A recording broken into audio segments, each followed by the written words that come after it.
Hello, and welcome to the next episode of Myths and Stories, a Destiny 2 lore podcast. Today, we are going to continue our talks about the Nine. I know last time was a little confusing time for us because we did all this storytelling and all this lore reading and barely even talked about the Nine. But we centered around this one person. uh, I lovingly call her Nasa, who then became Orin, the Guardian, and she is going to continue to evolve over the next possibly 2 episodes. We're thinking we're going to get about 2 episodes, 2 more episodes out of this. But yeah, she is who we're focused on right now as far as the Nine. We did a little bit of defining of the Nine at the beginning of the last episode, who they are, what their um, what their thoughts, their plans, their power, the awesomeness of their power, and we're gonna just keep it going tonight. So yeah, Myth, where are we starting? Yeah. We are going to be starting in the lore book. We're going to be returning to the lore book, Ecdysis, and specifically the chapter entitled Synthesia. And like Zor said last time, we were doing a lot of build up. It was a lot of you know understanding who this character was so that their motivations and the things that happened to them in this episode make a little more sense, have a little more impact versus just going, hey, this random person had these things happen to them. But I think we're very much going to get in more into the Nine as an entity and how Orin is important to them, and all that. So all that is to say, we're going to have some more Nine focused content this time around, but I do still think that our previous episode was important to have some context. Absolutely. Orin is very central to the Nine, and Yes. we kept saying that last episode, and we're saying it this episode, and I think this episode is where you, the listener, are going to find out why Orin is so central to the Nine. I think we're going to get to that part tonight. I hope we are. Yes. I'm not going to spoil it beforehand. I'm being good this time. Yeah. So, and the title of this chapter is very interesting. So, synthesia is a term which indicates a crossing of wires in the brain where when you hear music, you see it as shapes. Oh my god! Like smelling colors. Yeah, exactly. There are different types of synthesia. There's color synthesia, which would be where someone associates like colors with a number, or essentially Holy it's the shit! crossing of senses. One sense is informing another in a atypical way. I don't know if that'd be scary or awesome. Maybe a little bit of both. Maybe a little bit of both. Yeah. So previous entry that we talked about in this lore book at the end of the last episode was that Orin had been brought to Mara by Namki and awoken.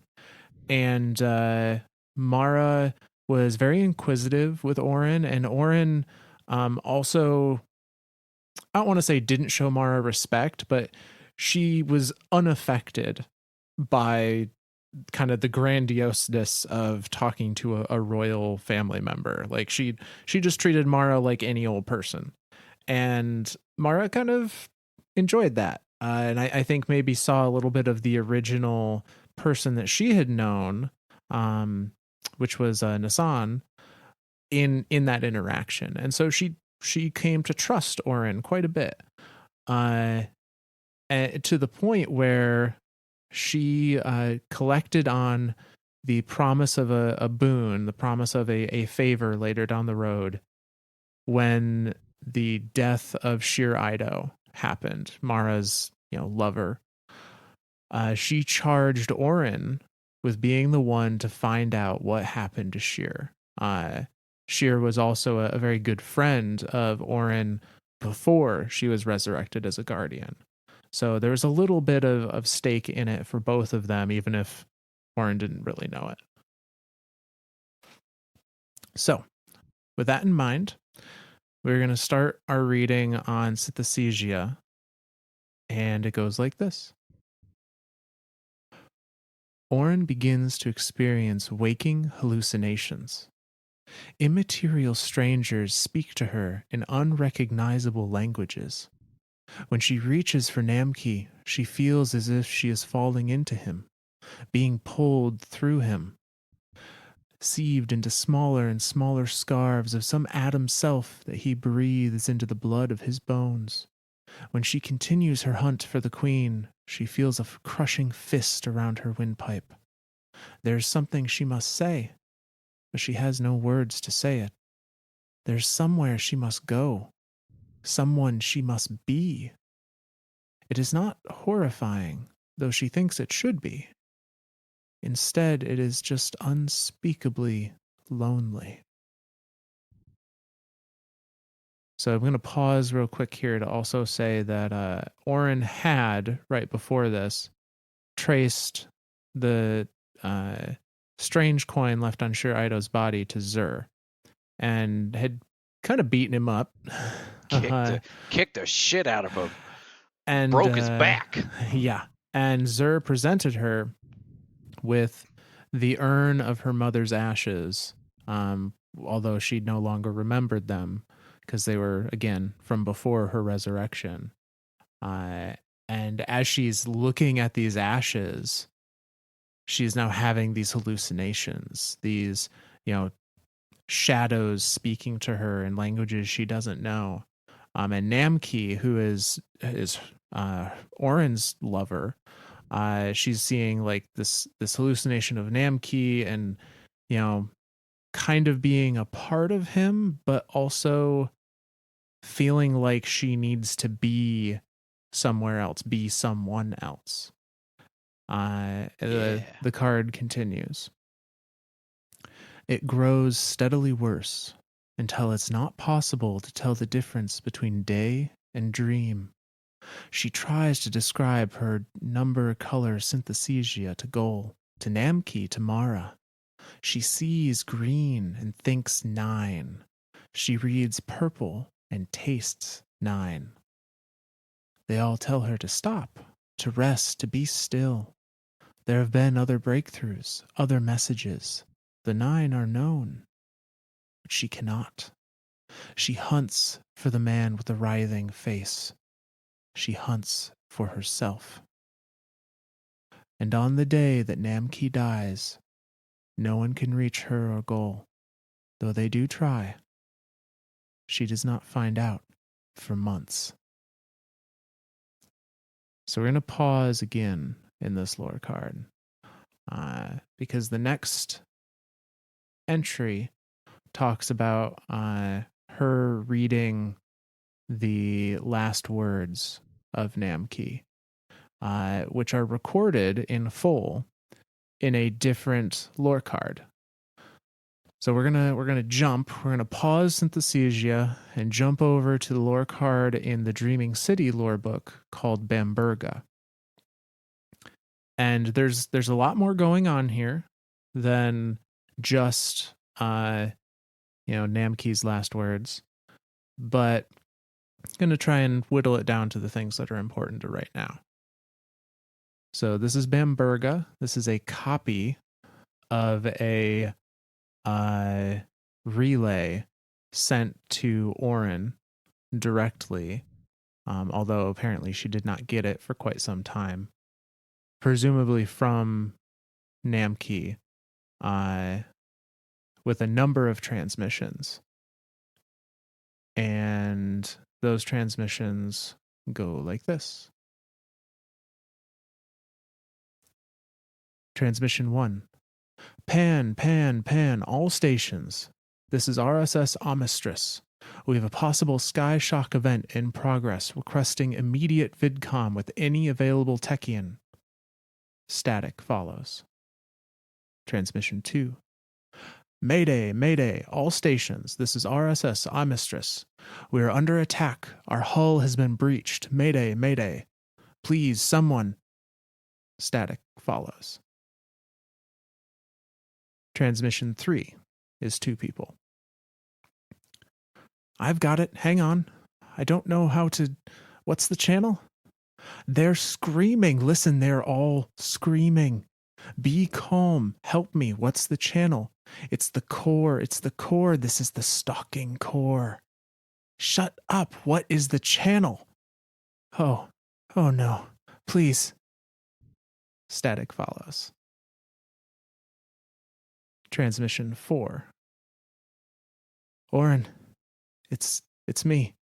It's Namki. I don't think I'm coming home. I'm so sorry. I just want to tell you that I love you. Static follows. Transmission 5.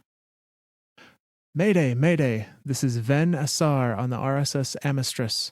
We are 300 souls aboard. Something is happening. Everything is blue. Something is here. Static follows. And that's where we're going to end the reading of that card. Ha! Ah! That's all I got to say about that. That's something freaky's happening. Something freaky is happening. The one thing that sticks out to me in the Bamberger one is the Sky Shock event. That's something important. For some reason, and this could be my brain mixing up. Isn't Sky Shock Rasputin related? Sky Shock was referenced by Rasputin, but I believe is just the general term for extraterrestrial invasion with the potential to danger humanity. Okay. And actually, I ended a little too soon. I'm going to read the last little bit on this because it leads to even more mystery. It continues. A SAR fleet found that the Amistress was unsafe to board due to radioactive surface contamination. SAR deployed multiple Crow drones for interior survey. No evidence of hull breach found. No evidence of Maltech detonation found. No evidence of hostile alien interference was found. No evidence of internal sabotage was found. No survivors were found. Amistress abandoned, set adrift beyond the reef. Like that's, I mean, like what the hell happened on this ship? Yeah, because their distress signal was heard. A fleet came to assist them, found the ship abandoned but highly radioactive, but there was no damage. They couldn't, and no damage that was being reported in the distress signals. Like there was no hull breach, there was no alien, entities. It was just nothing. And like, oh my gosh. The only thing. Go ahead. Yeah, the only thing that we have to tell us a little bit about what might have happened to these people is the fact that this is referred to as a in some of the text code, as far as like they do that thing where there's a bunch of code before the actual like readouts of the transmissions. Yep. In that code, it refers to this as an aphel event, as in aphelion. Yep, I was looking through those too, and I'm like picking apart bits and pieces of it that I can see that are recognizable. And I saw the FL, which makes me think of aphelion, and then later on they say summary of SBU aphelion incidents follows below, and then they list a couple incidents there. The main incident that we're talking about right now is the event aboard the Amistress. But even the other two events, like they talk about like a ship with like a glowing creature on the exterior, and just like the ship jumps, and then this ship is just like has the same radioactive stuff covering it, and it says like recommendation of K Waj. This other guy. So K Waj is Cadell Waj. So this was before she's turned into the Oracle engine. It says recommendation of K Waj. Nulg, which was the pilot of the other ship, the Paladin Nulg, was quarantined under Techian supervision for 1 month. Then the ship itself was decommissioned and set adrift beyond the rift, same way this other the Amistress was. So Mm-hmm. whatever this event is, whether it be a creature, whether it be a psychedelic thing that's happening, like it it's it has happened once before, and throughout this reading here, where they just have no idea, like nothing. There's no hull breach, there's no Maltech, there's no hostile alien interference, there's no internal sabotage, and there are no survivors. Nothing is found on the ship. And then the thing that really uh, um, concerns me is the very last like code line here that says delete afel.rel.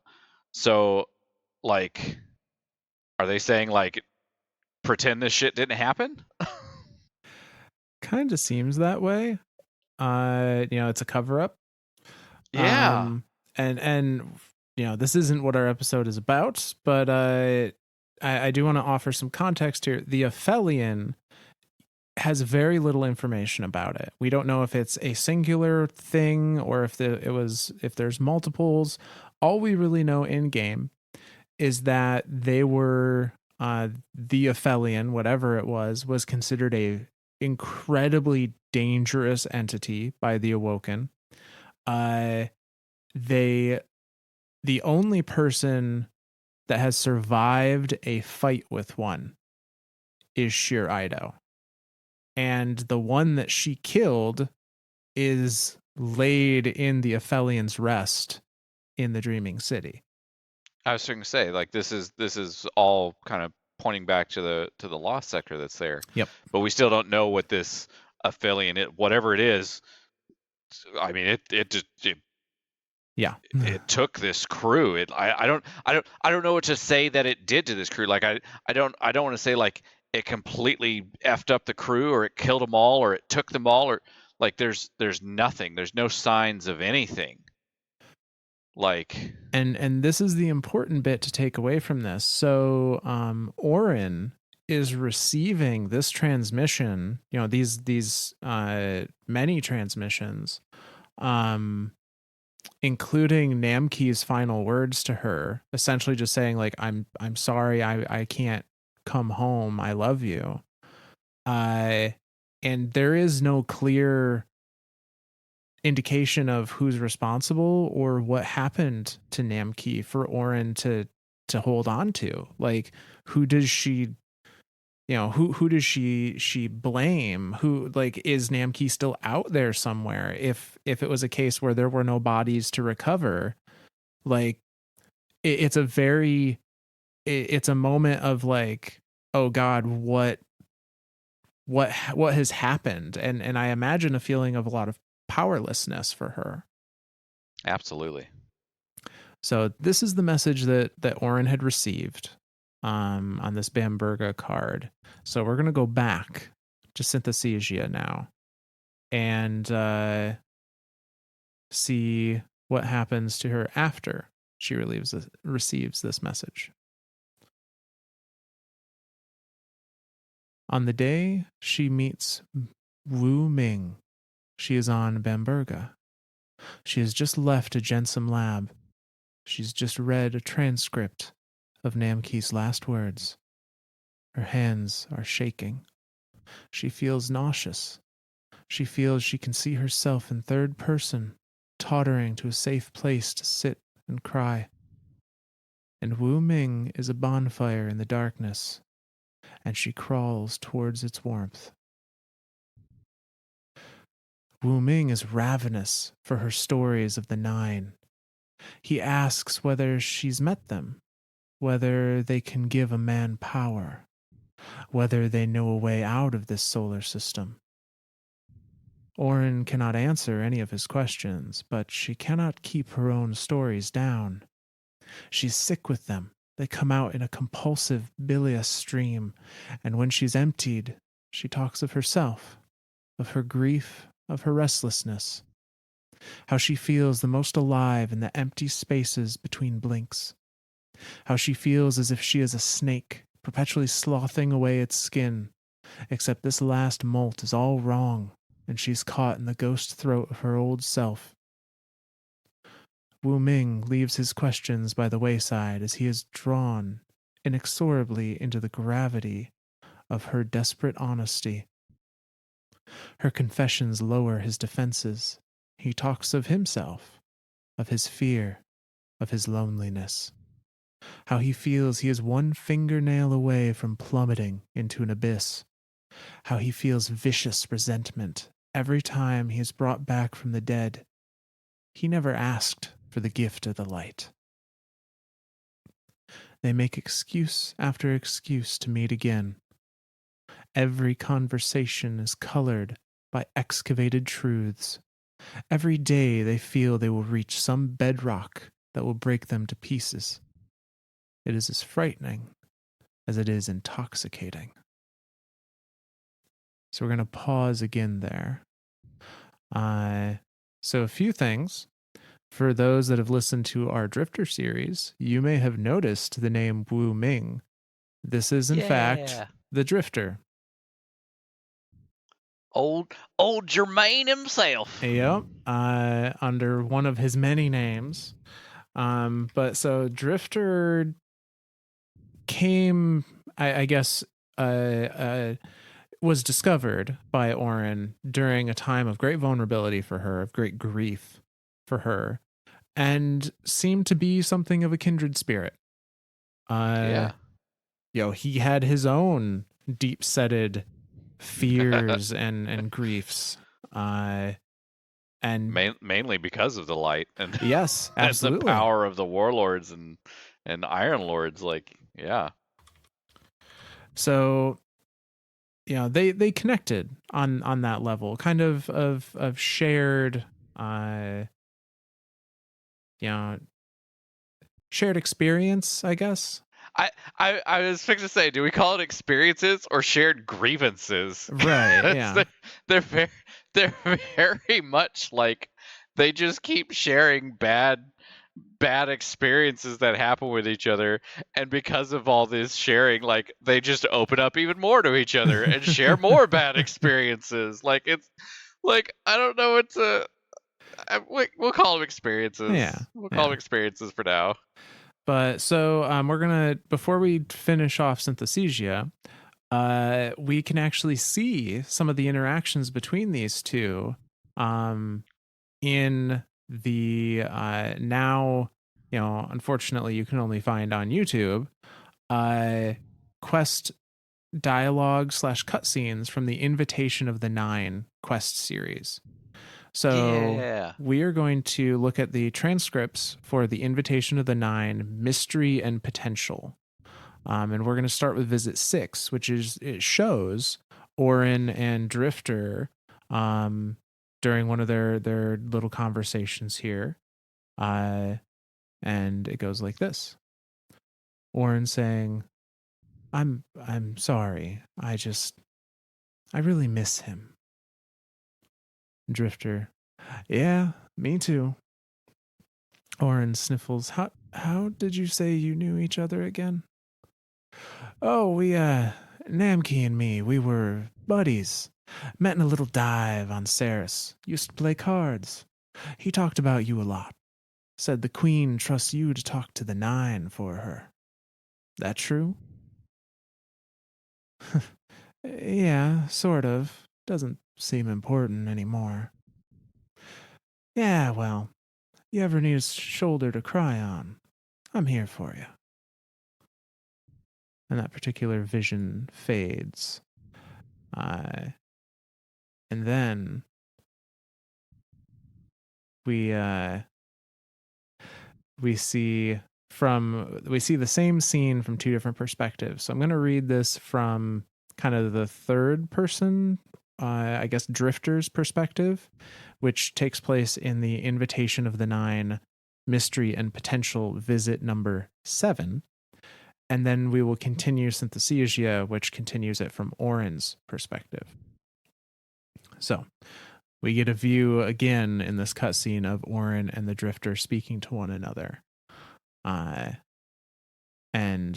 Orin says, "I'm leaving. I'm going to find them."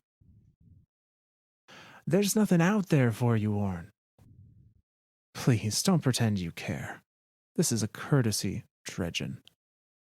"Don't you use that name. Not anymore."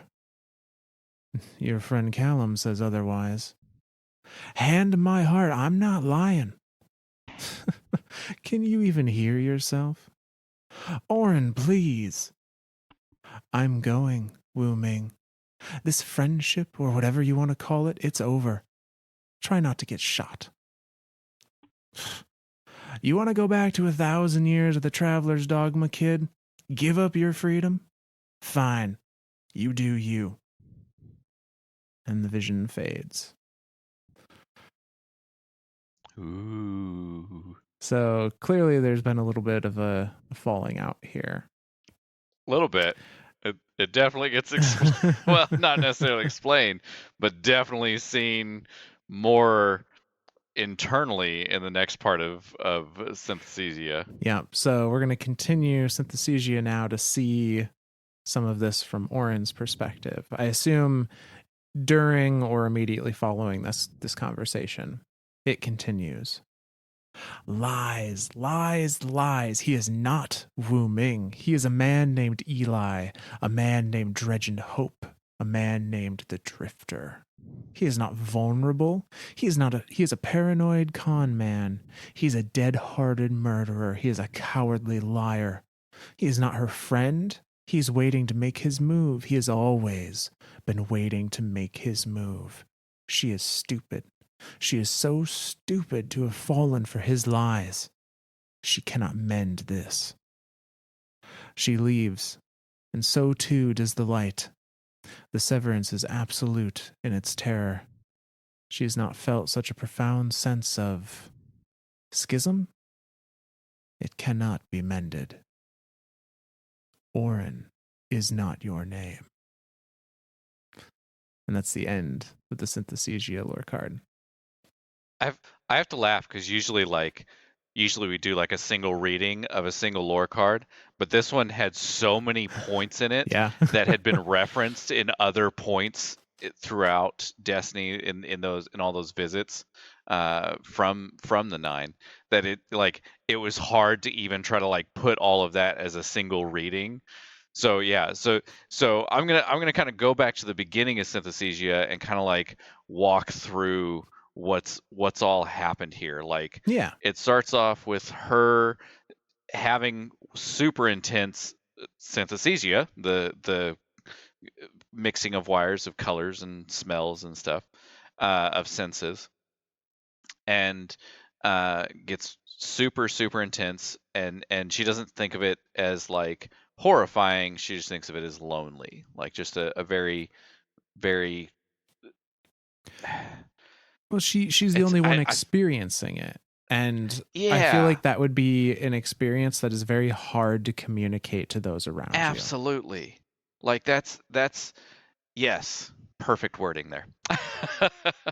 uh, and then like she's telling everyone about this, and again, that sense of loneliness. Hey, just go sleep. You're rest. You're overworked. You're over whatever. And then of course during this time, Namki dies on that whatever the hell happened out there with the Aphelions.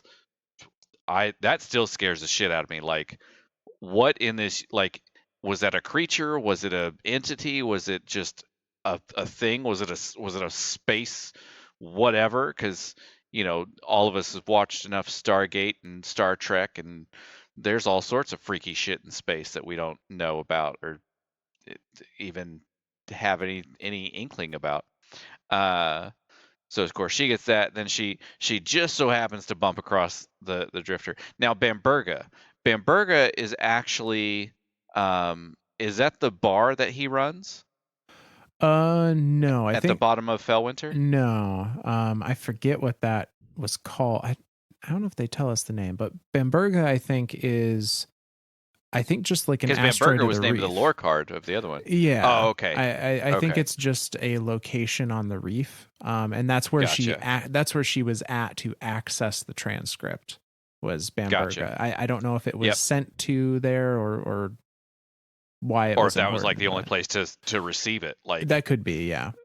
that could have been the only, because even in that transmission they talk about like what's the channel, so they may not have been able to transmit to Namkey directly. They could just be transmitting to like an emergency signal for the Awoken themselves, Yeah. and that receiving point would have been that asteroid Bamberga, because that's the thing we need to remember about the Awoken of the Reef. They are literally out there in like essentially what's huts and chained together asteroids that are just floating about in the in the vacuum of space. Mm-hmm. So it's that can also be like that's a super lonely thought there too. But comes across Wu Ming, and she starts talking to him and starts opening up, and she starts sharing her stories of the Nine because he wants to know about him. He's ravenous for him. And of course she's had at I mean we talked about the one interaction she had with Zur and broke. Poor Zur, man. I Yeah. can't. I I literally I literally went and visited Zur the other day and was like, oh, he's oh, like you're sad now when you go see him. Like usually you're like, hey, what do you got for me today, Zur? You got some good weapons? Now you show up and like, I'm so sorry, friend.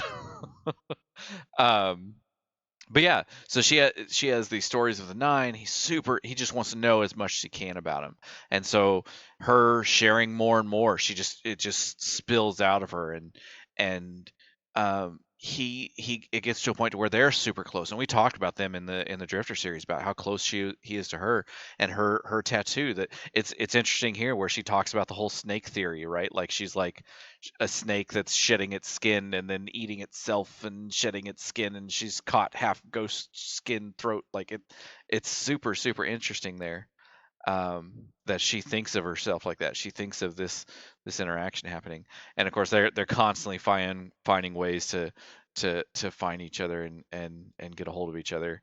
And then of course they Wu Ming finds out everything, or not Wu Ming, Oren finds out everything about Wu Ming. Now that's the one thing that we don't know. How do we know how she found out about all of his past everything? I couldn't find it anywhere that described how she found out. It had to have been like like some sort of, I think of it as like some sort of like unexpected slip of information from Drifter, right? Yeah, it Like could be. him telling what, like the two of them getting closer and closer together. Because in our Drifter series we talked about how he felt like he was getting closer to a person, that he was getting close to Orin as a person, because I think he was finding another spirit in this world. Because we know how much Drifter, like, I don't want to say hates the light, but like, he even talks about like, I didn't ask for any of this. Like, I didn't Right. ask for the light. Like, but to find someone like Orin who has also had that level of loss and is trying to cope with it, I think the two of them really are like moths to a flame. Like they're just drawn to each other. And so however she found out, like I said, I like the idea of like Drifter's telling one of his stories, and he just lets slip the name Eli or lets slip the name Jermaine or something like that every once in a while, and doesn't catch himself while Well, he's telling the story. she does say in the conversation between her and Drifter, she calls him Dredgen, and he goes, "No, that's not my name anymore." And she says, "Well, Callum says differently." So I wonder if she met Callum, and Oh, Callum spilled the beans on something, and then that oh that shit. cascaded all of it. Oh my, that'd be so much worse. Yes, it I would mean be. that would be why she would be that level of pissed, right? Like it's one thing to like it's almost like when you're dating somebody and then like some random person comes across and you're like, "Hey, I know so and so. This is da da da da da da da da, and this is why they're da da da da da." And then you're like, "What the?" And then you go back to the person, you're like, to hell with you. You didn't want to tell me any of this. I had to find this out from a random stranger. Oh my God, that makes so much sense, Smith. She had to have crossed paths with Callum. She had to have, in order for her to be that level of pissed. That makes sense. God damn it, Myth. You are so smart. I envy your genius. I read the card. Yeah. Yeah. So she's pissed. She's like, to hell with you. I'm gonna go try to find Namki. I'm gonna do something. And she literally calls him out on, and like in the Synthesizio lore card, she's just talking to herself. Like she's just saying to herself, this is all lies, this is all bullshit, this is all just some fucking dude named Dredgen, named Eli, named whatever the hell he wants to name himself. He has no interest in me. He doesn't want to, he doesn't have any type of relationship with me. All he wants is information. All he wants to be is the con man. So, she gets pissed, she leaves, and then this last little bit here, this last like couple of paragraphs, I don't know. I really don't know how to interpret this other than this is the start of it. This is the beginning of Mm-hmm. the nine with or her and the nine, because in the lore card in that last entry it says she leaves and so too does the light. Does she give up the light? So I believe that's the case. To back up just a minute, just a second before we get to that. Okay, I'm gonna back up a second. So I want to point out throughout this entire card, I think we are seeing the nine lead her to where they want her to be. Because during the entire time she's having this synthesizia, she says, she sees green and thinks 9. She reads purple and tastes 9. So whatever happened between the interaction between her and Zur set something off in her head that the 9 are somehow reoccurring in every sensation she has. Do you think it's do you so and I totally forgot to ask this at the beginning, but so Zur gives her the urn and she pops it open and it's dust and dust falls, and he does the whole dust to dust we are and dust return. That is one of the only instances we've seen of a guardian coming in contact with something that was super close to them in their previous life, pre-guardian, short of someone like Anna Bray, who like came in contact with her. I mean, she had her ID card on her, presumably was rezzed in a Braytech facility, and then started wandering around and putting the pieces together.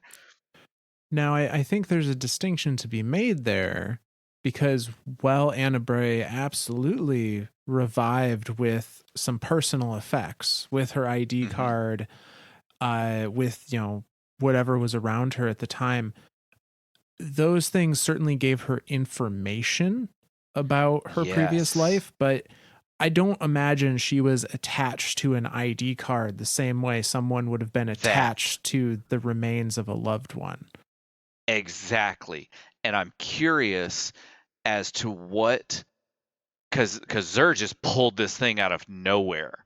And I'm curious as to that item having that level of connection to Orin and being in contact with the 9, or the 9 having access to this item. Did the 9 do something to this item? Was there some, I'll call it paracausal effect that happened to this item that then, when she pops it open, now it's like springing a trap, right? Like you pop it open and the dust flies in your face. Where is this something where like the 9 have infected her type thing, or is this just truly because of that item, like her Zur specifically handing her that item, him being of the 9?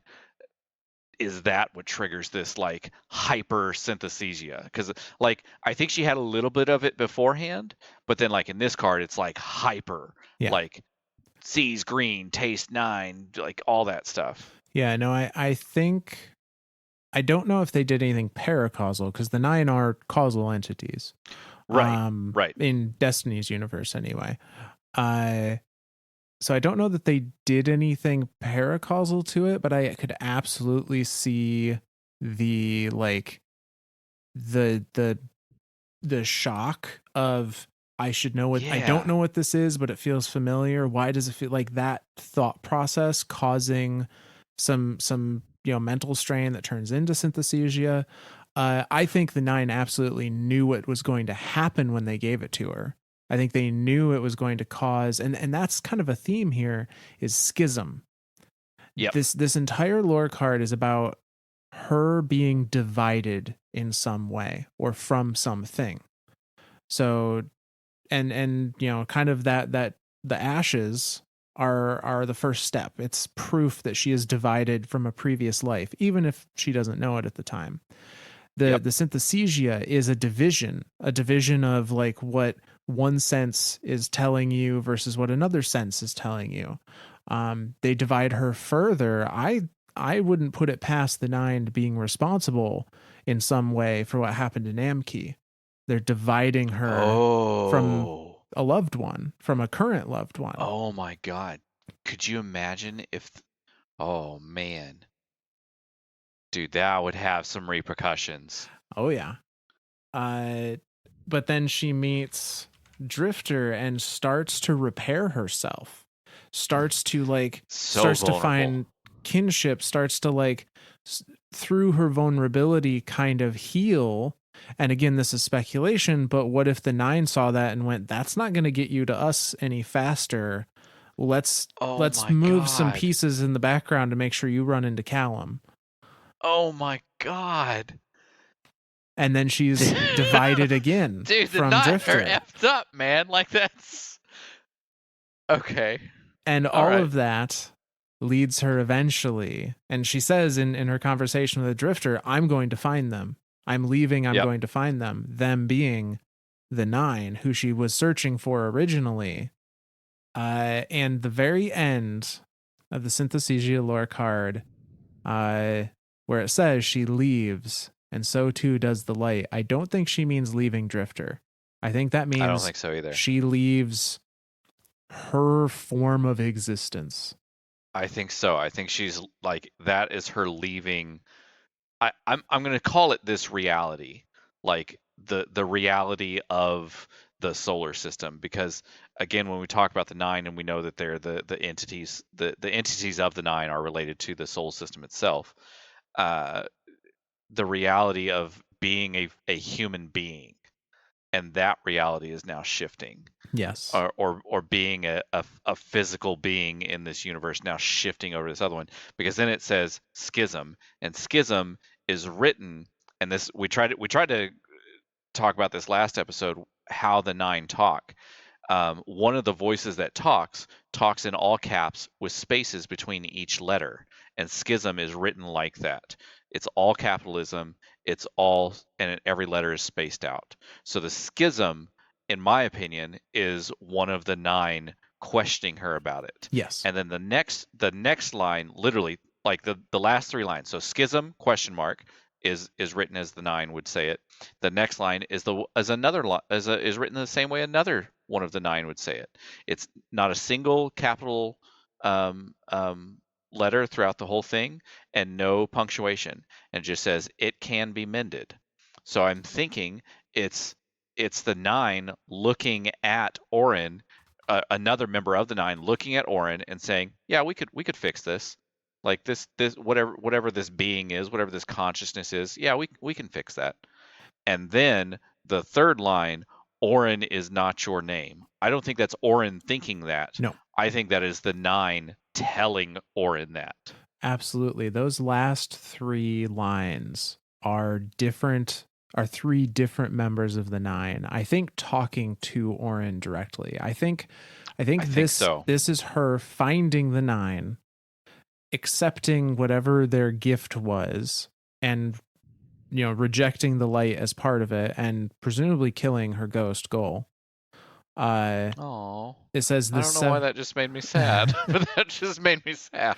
it says the severance is absolute in its terror. Like she has cut herself off from everything she has ever known, from potentially the only plane of existence she's ever known. And it Jesus. says she has not felt such a profound sense of, and then one of the members of the nine complete her thought saying schism. Another nine, it can be mended, and a third, Orin is not your name. I was going to say, we talked about that. The nine like finish each other's sentences. They do. And now they're doing it for her as she is coming into the fold of the nine. So, what has actually happened to Orin? We can see a little bit of what comes of Orin on the very last entry here, which is titled Scales. And it goes like this. On the day she leaves to find the nine, the Techians name her Orin the Lost.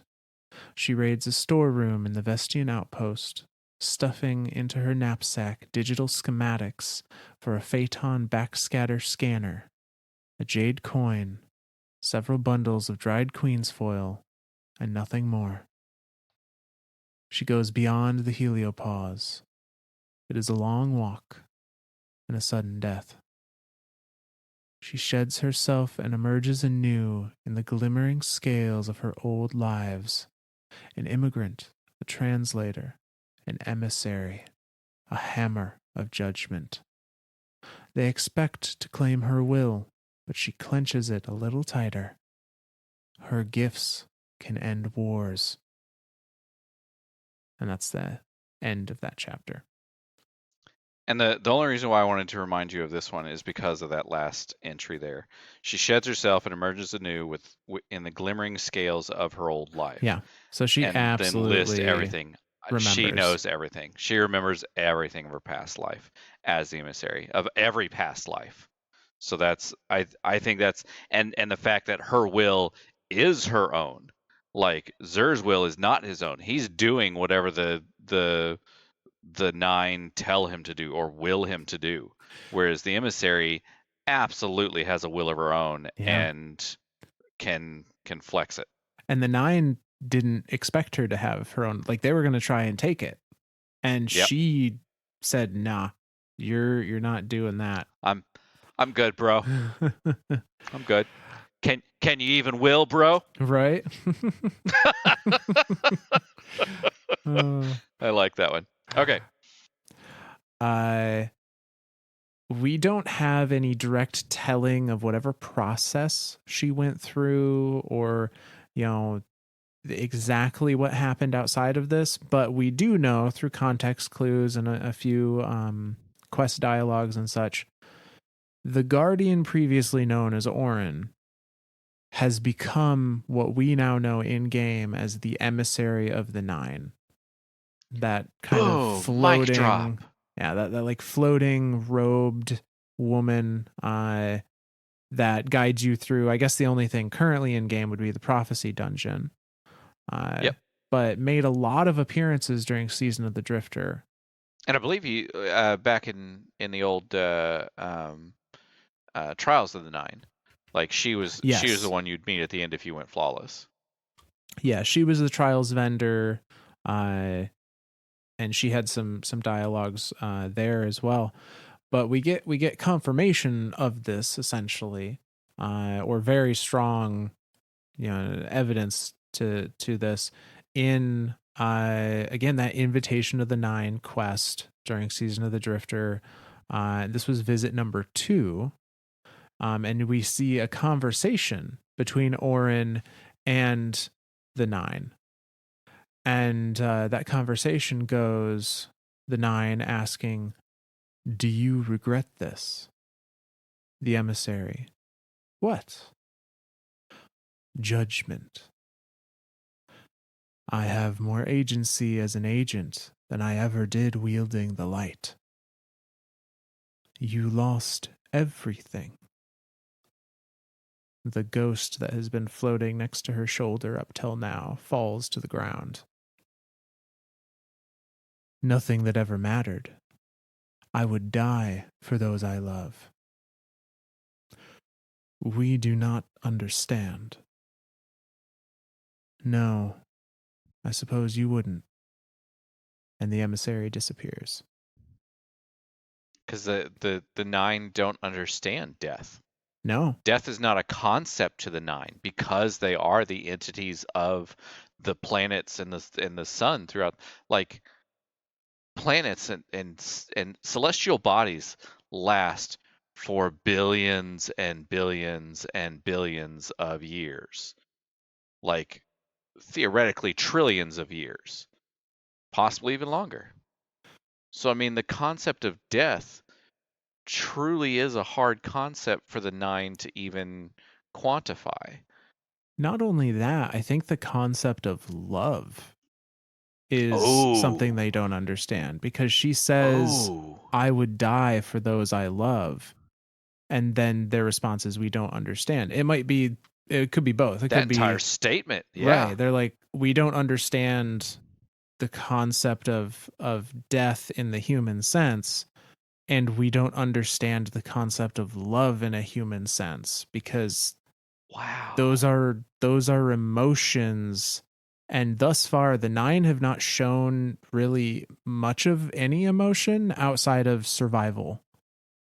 Yeah, exist, right? Like, Right. well, not exist.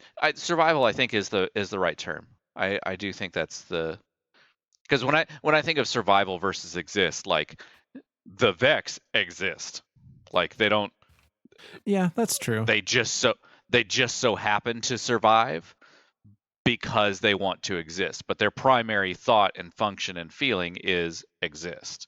Whereas like the nine, I think have maybe not necessarily the same uh, primary thought, primary function, or whatever, but survival is definitely high on their priority list Oh yeah. versus existing. So, and the image of her having a ghost hovering with her until the nine say, like, you lost everything, and then the little image of the ghost just kind of falls to the ground and disappears. Boop. And she says, nothing that ever mattered, which is pretty harsh. Oh, oh, it makes me sad, dude. Like I'm genuinely sad for Gaul. Like I know. that makes me sad. I haven't even named my ghost. I feel bad now. I need to name my ghost. I haven't either. I've heard of people doing that. Like they have their own like headcanon name for their ghost. Nothing's ever worked Nothing for sticks, me. right? Like Yeah. nothing. I can't figure it out. He's just ghost. No. But We'll figure it out one of these days. I do find it very interesting. She says, I have more agency as an agent, presumably agent of the nine, than I ever did wielding the light. So this I find interesting for a couple of reasons.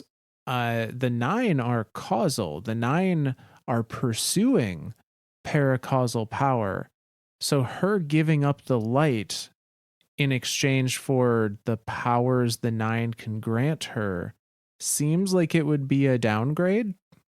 That's what I was thinking, right? Like, I mean, the light can do a lot. Right. Paracausality can do a lot. But she's saying like, but I she can do more, or she has more freedom as an agent than she did of the light. And maybe that's what she means. Maybe it's, I'm not tied to the dogma Oh, of light versus dark or yeah, anything. I can literally do what I want, even if the power is different or diminished. sure. Well, and we talked about it at the very beginning of the last of our previous episode of where like the nine just will something out of existence. You Yeah. know, they willed all those out. Just we will it so. Let our touch be lethal. Boom, they're all dead. Like I've never seen a guardian just will something out of existence.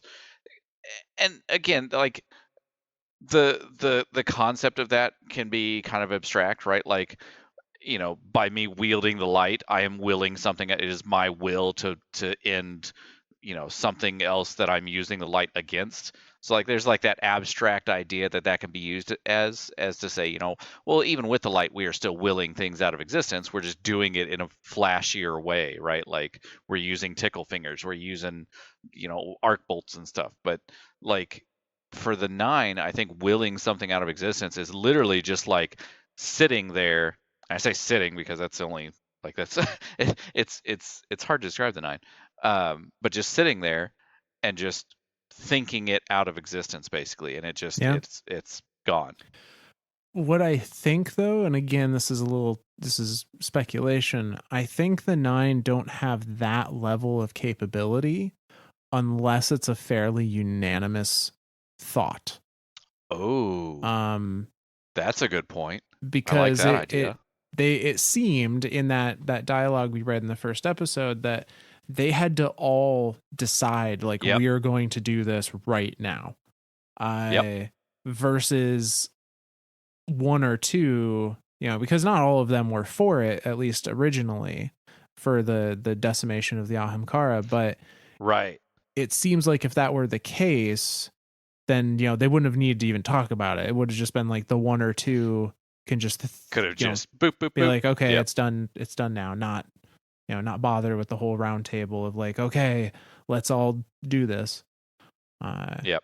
Well, and she's now Orin is the Emissary 9, which again kind of makes a lot of like kind of helps make a lot of sense of the Drifter and throughout the Drifter story, the Emissary is constantly screwing with him.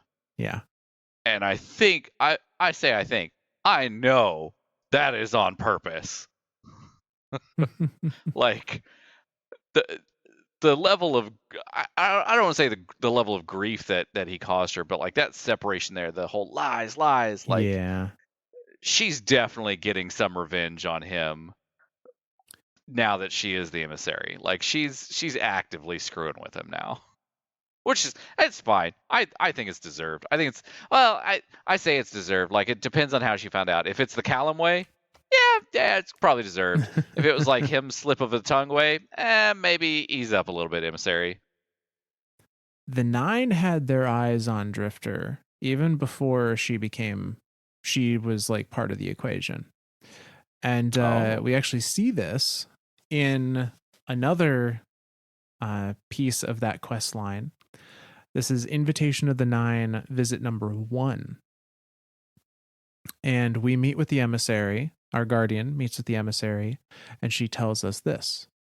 She says, "We stand at the precipice of history. What you do here changes the cosmic balance forever. You have made allies of dangerous beings, gods and god pretenders. How long before your company involves you in something you can't come back from? Those I serve have so much to learn from you. You are their greatest curiosity, the agent on whom all fates converge. The Dredgen presents a special prize to the Nine. He is an anomaly, an elemental balance, a grand experiment. We remember his trial." And then it fades into a cutscene. And it shows the Drifter and a shadow of Yor, who is one of the kind of cults of Dredgen Yor after his death. And they're playing a card game essentially, and Drifter presumably wins, probably by cheating. And the shadow, who's sitting at this table with him, says, "It's time someone taught you respect, little man." Drifter, "Someone like you? I know you all keep tabs on me." "Yeah, and you've been straying. You don't even use his name no more." The shadow throws his cards on the table. "Well, that's why I'm still breathing, brother. Gambit is a chance at salvation. Take it." The Drifter places a card on the table, winning the game. The shadow stands up in anger, points his thorn at the Drifter, and the Drifter holds up his hands in surrender. "You were always so afraid Shin would get you. Sorry, old friend." Drifter points to his right hand with his left, and with a flick of his wrist, a mote of dark appears in his hand, and he points in the direction behind the shadow. "Behind you." The shadow turns around to see a taken captain appear behind him. The taken captain attacks the shadow, sending him flying over the nearby railing, where he screams as he falls. The Drifter laughs and the taken captain approaches Drifter. Whoa, boy, easy, easy now. The taken captain roars and reaches out towards the Drifter, and the Drifter recoils. The captain is suddenly sucked into a portal and disappears, and in its place, the emissary stands. Dredgen. Nah, not anymore. It's Drifter now. You have proven yourself worthy. Accept this gift from the Nine. A gift? The derelict suddenly starts to shake. What gift? The vision ends with a view of the derelict with the hull now behind it. The Guardian is again in the presence of the emissary. The emissary speaks. Only 2 others have transcended their design. The first, an hourglass counting down with infinite patience. The second, a forgotten blade sharpened anew. And now, the Dredgen. Visit us again. We wish for you to understand what we understand. For now, it is my purpose to speak to you and you alone, but only if you remain worthy. And that's the end of that quest scene. God, that's probably one of my favorite scenes, but so fucking confusing. Like there's bits of it that I could pick out, and I'm like, okay, I think I understand what they're talking about here. I don't know what's happening there. But yeah, like and I think I've asked this before too. What is the hall? Like, is it just a connection space to the land of the Nine?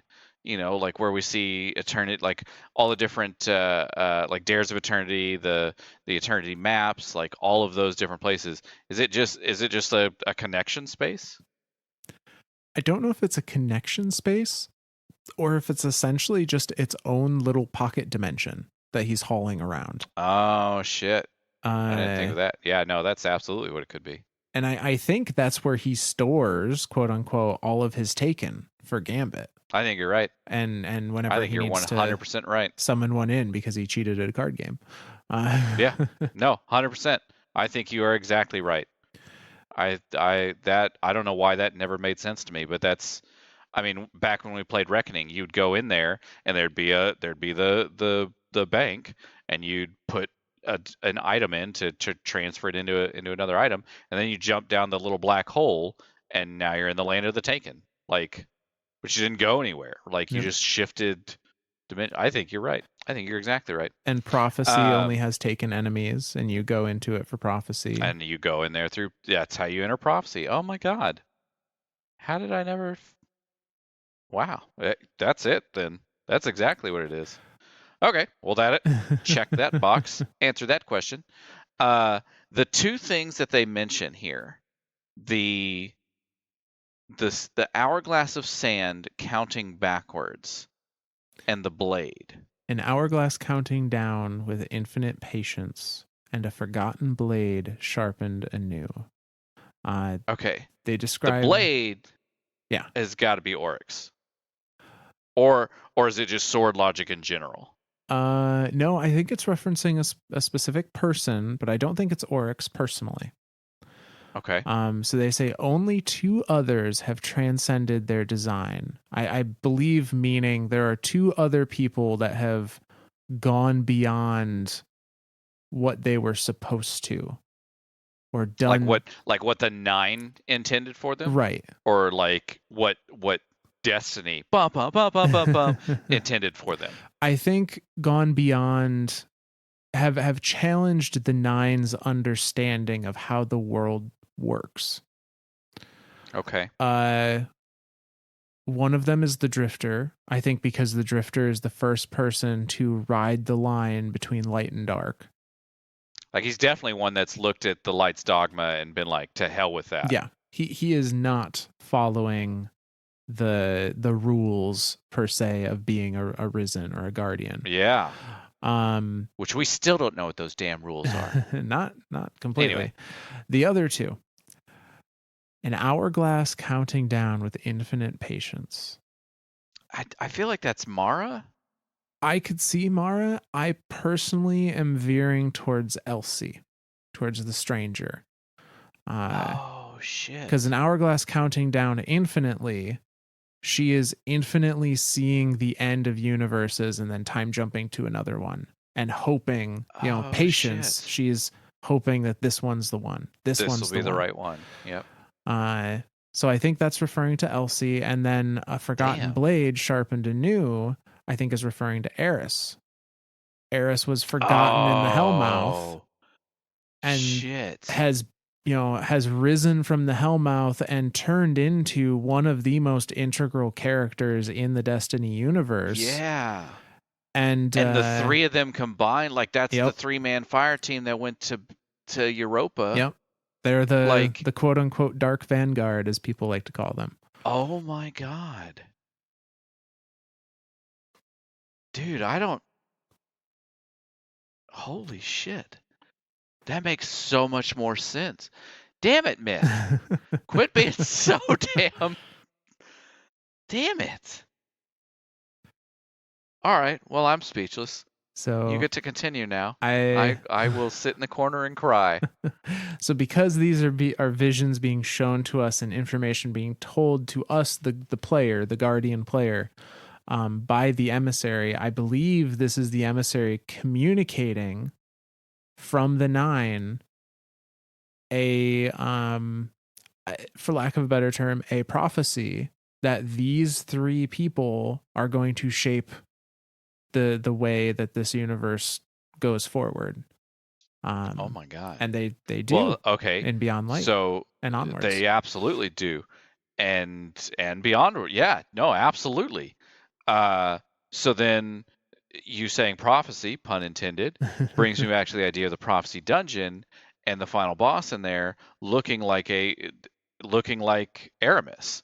Like, is she integral to whatever's going to happen further on down the line? Or at least according to the Nine, is she integral? Well, I don't know. It's hard to know. Are the Nine omnipotent? Are they Right. omniscient? Like how much can Are they they just see guessing? into the future, if at all? Are they Or inferring? Are they right. coming up with ideas? Yeah, no, absolutely. So not really sure. Although you could say that given the way the seasonal story is unfolding, Aramis may be, the most important thing in bringing about the revival of Nezarec and whatever that leads to. So Yeah. she's integral in that way, I suppose. Well, shit. Yeah. Okay. Well, since we've completely veered off the Nine, well, I guess we haven't completely veered off the Nine. Okay. So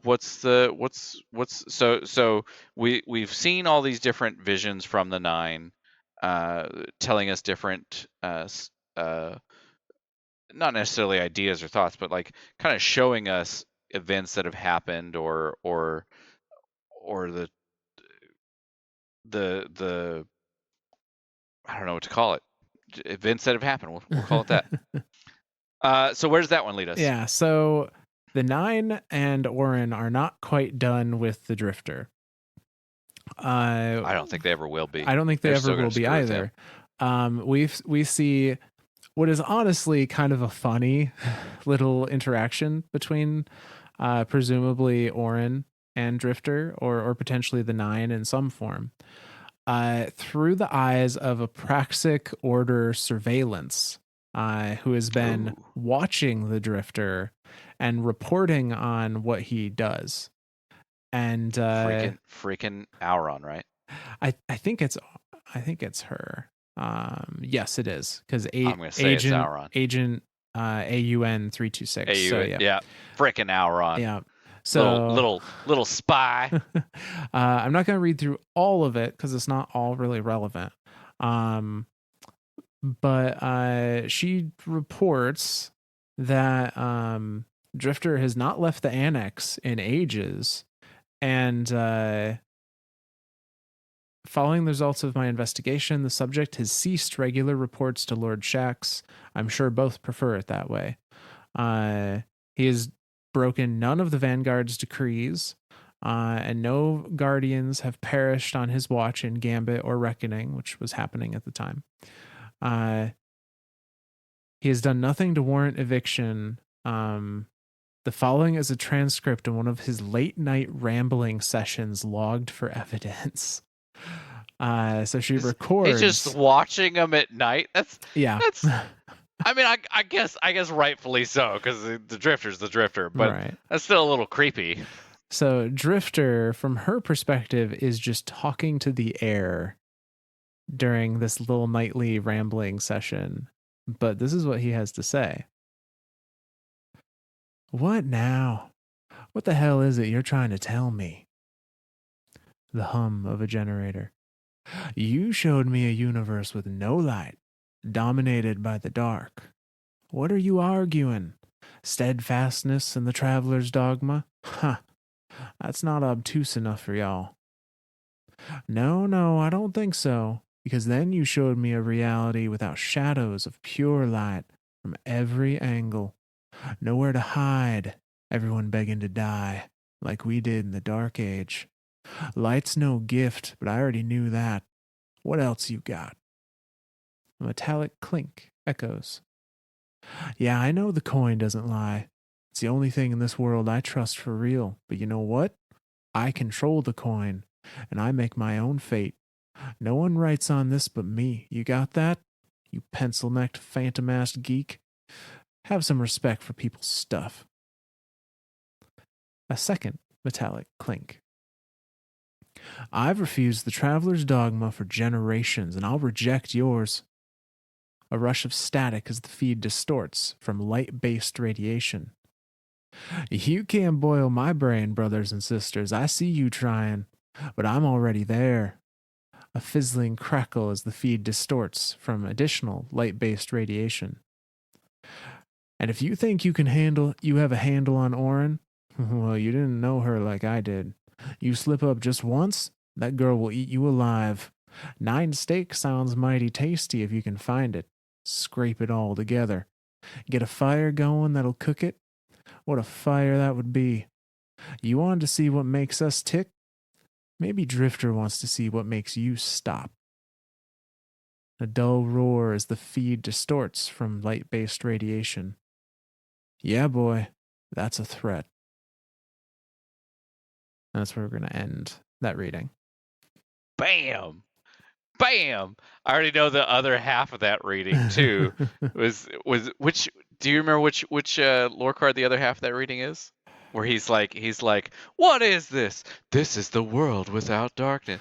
I can't see a damn thing. Yeah. And he stubs his toe and shit, and then like they go, now we'll show the opposite. He's like, holy shit, it's so fucking bright. Like, yeah. So that wasn't a lore card. That was a dialogue from the prophecy dungeon that you can get when you like go. So for those that don't know, the emissary is still, I think, it definitely was at one point, in these little areas of the desert in the prophecy dungeon. And when you went to her, you would get a little dialogue. No, she's not anymore. Oh, it that's fucking too bad. Drives me nuts. When Prophecy first came out, it was a weekly thing that you could get, and it was Namkey. It was literally not Namkey. It was maybe it was Namkey. I don't know. It was either Namkey or Orin or both or something, but it was a figure. It was an awoken figure, like almost like a little girl perched on like the little rock bits out in the desert with like her feet hanging over the side, dangling, just kind of like like leaning forward or something, like telling you stories and stuff. And that was a whole collectible thing that you could get the first, like, I want to say it was like the first 2 or 3 weeks that the prophecy was out, but for some reason it glitched out and nobody was getting any of them, and so Bungie just removed them completely. There's no reference of them at all in game. There's no triumph for it. There's no nothing. But I'm glad that you brought that up, because I remember that, and I almost want to go, like, I think after we're done recording tonight, I think I'm going to go find those little bits and follow them and read them, because those were super good little bits. Oh, they were great. But yeah, and actually we talked about that specific one in our Drifter series. Yep. Or either in our Drifter series or in our Light and Dark series, one or the other. I forget which, Or both. or both. Just go listen. Just go listen to both of them. We won't tell you no. But so what Anor, the Praxic warlock, is taking as Drifter essentially talking to himself, is actually Drifter having a conversation with the Nine, and not only a conversation, but essentially telling them like, "Hey, you can't touch me." Just directly threatening them like, Yep. if you want to mess with Eat it. me, I'm gonna mess with you right back, and you are not gonna like it. So there you go. I like that. He's not here to play games. No. And the Nine are trying to they don't understand Drifter. I mean, they don't understand much about us. So that's why they need an emissary, but they definitely don't understand Drifter. And we see a very small conversation between them and the emissary about him in Invitation of the Nine, visit number 4. And this is a conversation where the emissary is just kind of speaking out to the void, and the Nine ask her, as there's this giant version of the Drifter's jade coin floating in the air. The Nine say, "What does it want?" And the emissary responds, "You ask the same questions. You never listen. Why did it do this? He's afraid of death, of everything. So it kills. He hates violence. He hates it so much that he'll murder anyone who tries to inflict it on him." And the emissary disappears. Again, when we think of the Nine, like, to think of them trying to understand emotions, they really don't. So even something as basic as fear, they don't get it. Like it doesn't process for them. And to now have an emissary that can try to explain these things, and what better of an emissary, right? Like Right. Orin, the universal translator, uh, to try to help them understand this stuff, and then for her to explain that whole deal, like, he hates violence so much that he's willing to just end anyone that's willing to inflict violence. Like, that's such a, like, chicken and the egg idea, right? Like, or maybe not chicken and the egg. I don't know what to call it. It's a circular logic, I guess. Like, Yeah. I hate somebody that's going to inflict violence, so I'm just going to kill him, which is a very violent thing to do. But I mean, to the Drifter, that's the only logic that he wants to follow. He doesn't want to follow the the the dogma of the light. He doesn't want to. He doesn't care enough about the dark to give a shit one way or another, other than to see it as a tool. He's just like, I'm gonna do me. That's it. You know. Yeah. And it's interesting. So remember when Orin and Drifter first met and were discussing each other, it says that Drifter opened up to her about his fear, about his, his own Yeah. insecurities, and she remembers that and seems to identify that, I think correctly, as him being truthful, because she says Yep. he's afraid of everything. Like, Everything. that's all the Drifter has ever known is fear of what's Yep. around him, and he's desperately trying to take control of what he can to protect himself. And with fear being like one of the most basic human instincts or feelings or whatever, like, that's a hard thing to cope with and to control. And so he's doing everything in his power to keep control, to cope with the fear. So yeah. So that's kind of where we're going to end with the connections between the Nine and Drifter in particular. But that's not to say that the Drifter is the only one that has spoken to the Nine. We actually have a lore card on a old Trials of the Nine weapon called Motion to Suppress is the name of the weapon. I swear I had one of these weapons at one point in time. You may I have. think I think I think I had the submachine gun because now back in that day, back in my day of the nine, no, uh, back when Trials of the Nine was a thing, when you got clan rewards from somebody doing something, you would actually get rewards that were from that thing. Yeah. Yep. So like if you had a group in your clan went flawless and they got the trials engram from the activated from Hawthorne, you'd go to Hawthorne and claim it, and you would get a Trials of the Nine weapon. If they went and did the raid, you would pick up a raid weapon or raid piece of armor or something like that. And I think that's how I got my one and only Trials of the Nine weapon, a submachine gun. I don't remember the name of it though. So this is the submachine gun, Motion to Oh, Suppress.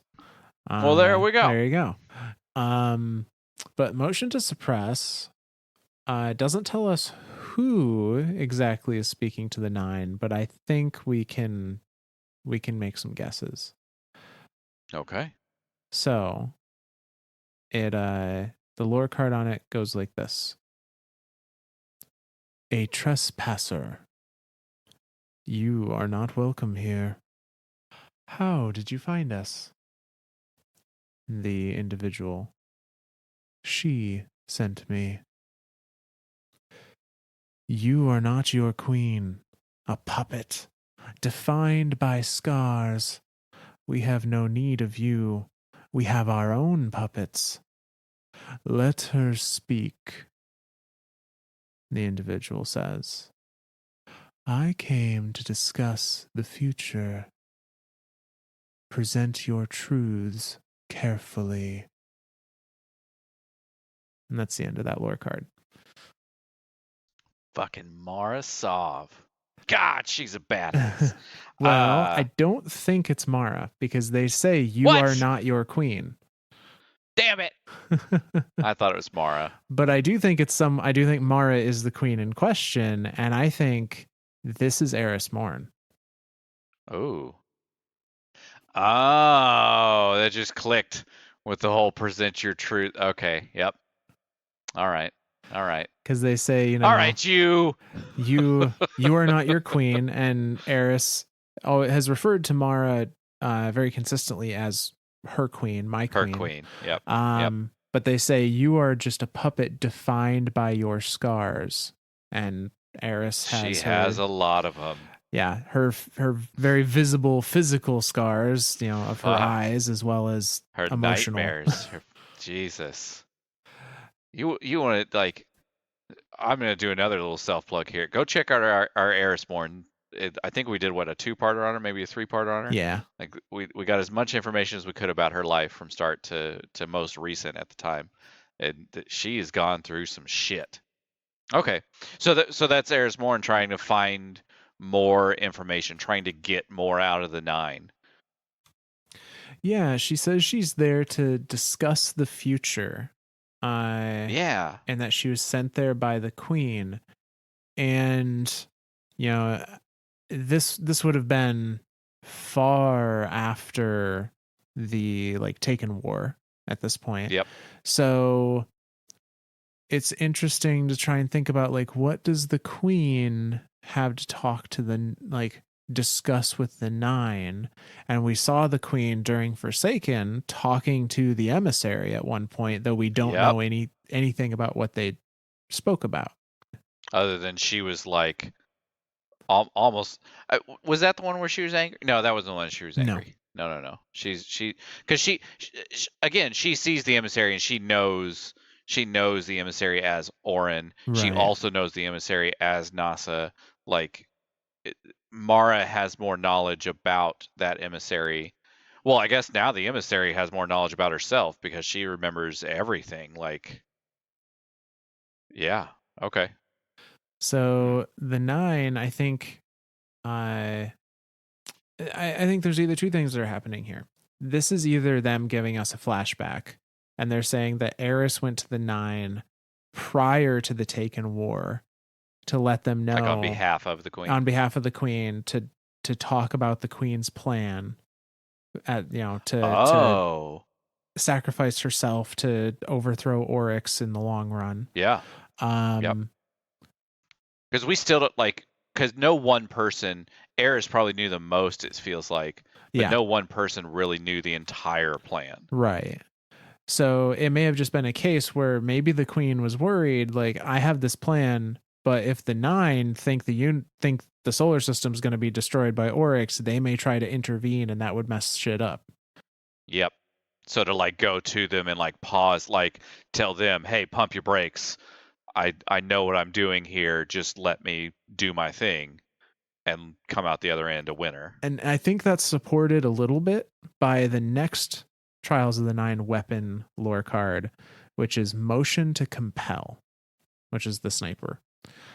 Because this one has the flavor text that says "Take the long view," and it's just a discussion between the nine themselves, and they're saying this: "Look, her plan is coming together. Always the clever one, always the smug one. She plays with weighted odds. Odds we weighted. Shall we intervene? No, not yet. Be patient. Wait until the dynasty falls." And that's the end of that card. As soon as you said dynasty, my eyes literally lit up. Like that's the three. That's Savathun, Oryx, and Zebu-Arath. That I think is very likely. I did one, yay! And the only reason why is because I thought of, like, when you said Dynasty, I instantly thought of Vice video called Dynasty, and it's like the entirety of the Books of Sorrow and the rise of the three of them. But yeah, okay, so we've seen two of those members fall. There's a third one on the way, presumably. So, oh man. So we could see the nine intervene whenever Zebu-Arath falls with whatever plan Mara has. Because again, we still don't know Mara's plan. Like, we still don't know her whole plan.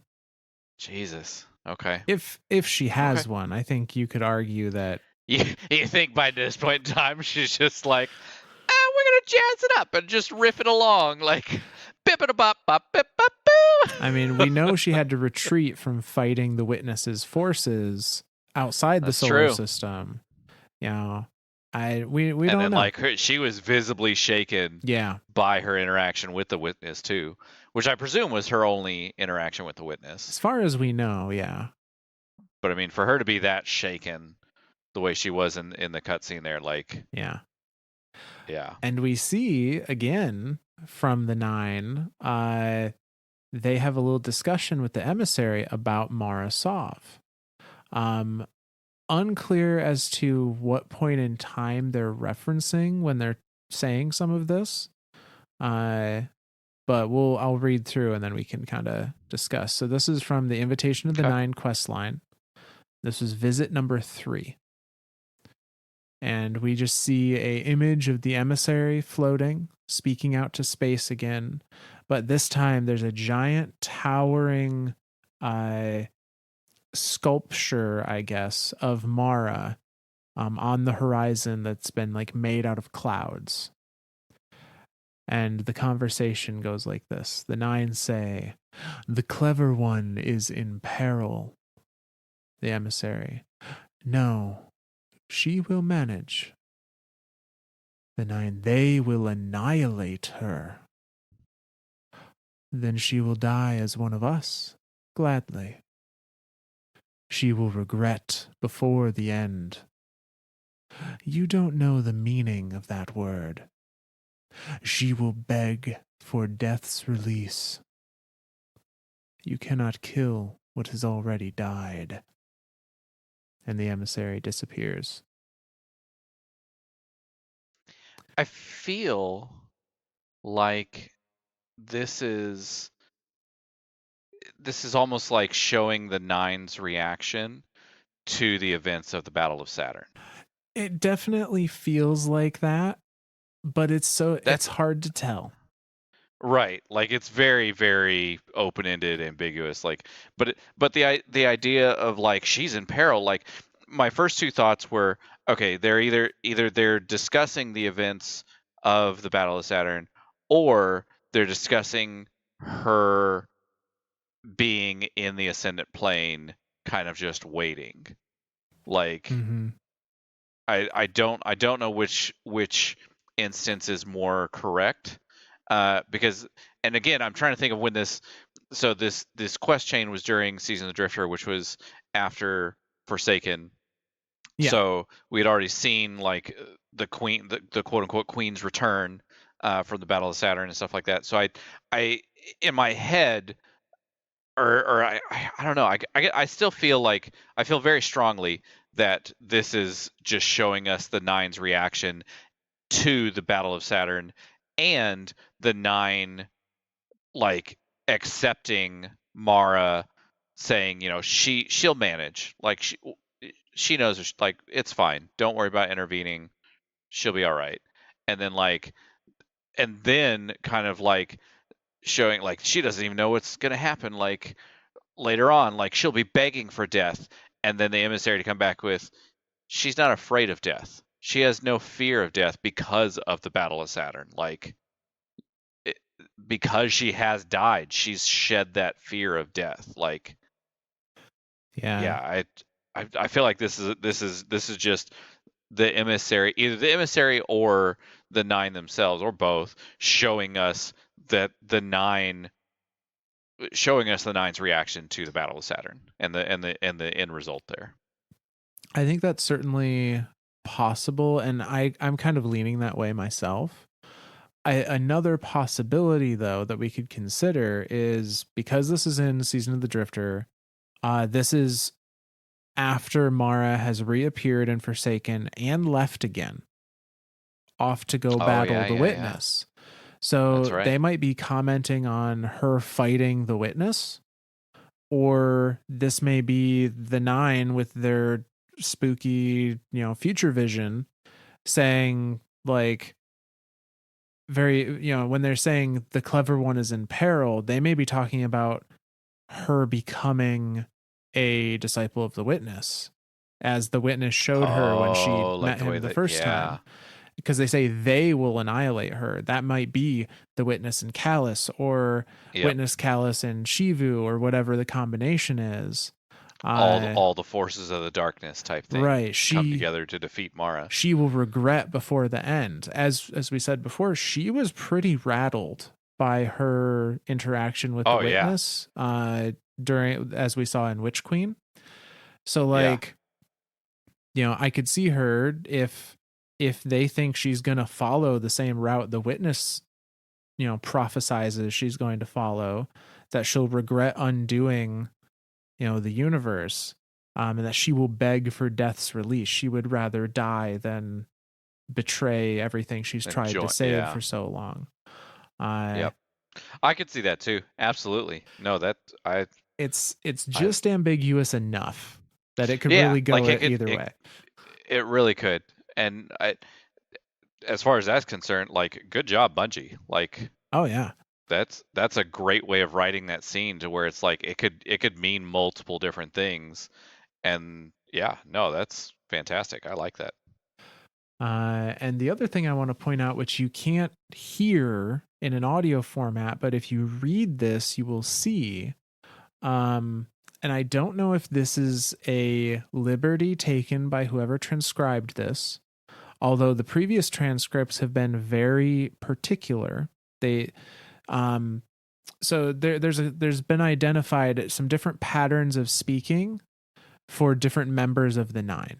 As we talked about before, when Oh, they're written, they're showed up as all bold, or all capitalized, or all capitalized with spaces between, or all capitalized with spaces between and punctuation versus no punctuation, all lowercase with punctuation, all lowercase with none, all lowercase with spaces. Like, in the lore cards, they have delineated them in that manner. And Okay. in these transcripts of cutscenes, the people that have transcribed these, which are just community members, this is not official. The transcripts aren't official. The the videos are still available via YouTube, but whoever transcribed these has done a very good job of following that same separation of the voices by giving them the different types Oh. of speech when they've typed them out. And for this one, I don't know if it's an oversight or if it's intentional, but it all appears to be the same member of the Nine talking to the emissary here instead of Just a multiples. single one. Okay. Almost like is there doubt in a single, Right. and there could be like there's, because even in some of the earlier readings, there's always that one member that's like super doubtful of everything, that's like super worried about everything. Right. Yeah. So maybe this is just one member of the Nine that is not not feeling what Mara's trying to do right now. Yeah. But, Well, oh, yeah. Okay. Uh, well, where does that lead us? so we're going to, I think, read one more lore card for the night. I was gonna ask, because I'm looking at our readings here, and I'm curious if we want to break the rest of these readings out into the final episode Yeah. of the 9. I think we're gonna read the first one Okay. to give everyone a little teaser of what we're gonna be talking about on the Yeah. next episode. Cliffhanger, hanging from a cliff. So the lore book we're pulling from now is called Dust.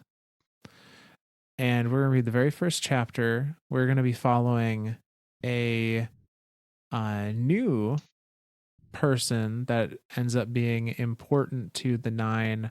We're actually going to discover a lot of information about the Nine through this person's eyes. But we're going to read the first chapter of this, and it goes like this. Is that him? Lavinia whispers. Oh, yes. Nobody does unnervingly bewildered like our boy Zur. The Titan points down into the shadows of the tower hangar, where a cloaked figure hunches over nothing, as if run through by an invisible spear. He comes here to trade. We didn't let him in, but we don't stop him either. Lavinia, as afraid of success as she is of failure, shivers through a thrill of nerves. Zur, she corrects, the Titan, then feeling like a pedant. Sorry, Cryptarch habit. Right, Zur, that's what I said. The Titan shrugs. I like old stuff too, Cryptarch. Go ask your question. Lavinia's mother told her that on the day of her birth, a witch pronounced her lucky. She will have to trust in that luck now. She descends to the hangar floor and walks determinedly up to the thing. It does not even lift its hood to look. Zur, she says, unsure what to do with her hands. I am Cryptarch Lavinia Garcia Umar Tawil. I've chosen the study of the Nine. As all fools do, her master told her. I want to ask you a question. You have no need of it. The voice hidden in that squirming face is a man's, low and incongruously clear. He sounds, Lavinia thinks, as if he's trying very earnestly and very hard to be understood. But I will give it to you.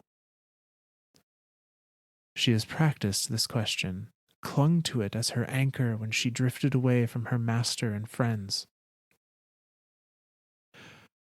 We salvaged information from a ghost on Venus in the Ishtar Sink.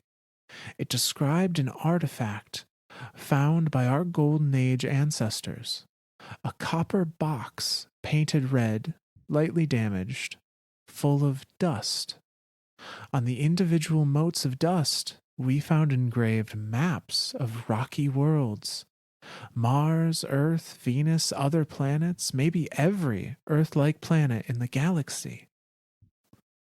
Zur lifts its grasping face. She sees an almost human curiosity, but stretched over the rack of an alien shape, a provisional superstructure cobbled together to make a man-like form, ever on the verge of failure. Planets, it says. My emotions, in large part, depend upon the configuration. She doesn't shudder much. My colleagues say that the artifact came from the Vex as a warning that they will exist wherever we go. But I think, she swallows, I think it's from the Nine. Did the box of dust come from the Nine, Zur? Zur's golden eyes shine at her. I am here for a reason, he says. I cannot remember. The dust has changed. The dust is precious. Yes, did the Nine send us the dust? Why is the dust precious, sir? Why dust at all? Why not a letter or a clay tablet or anything clear?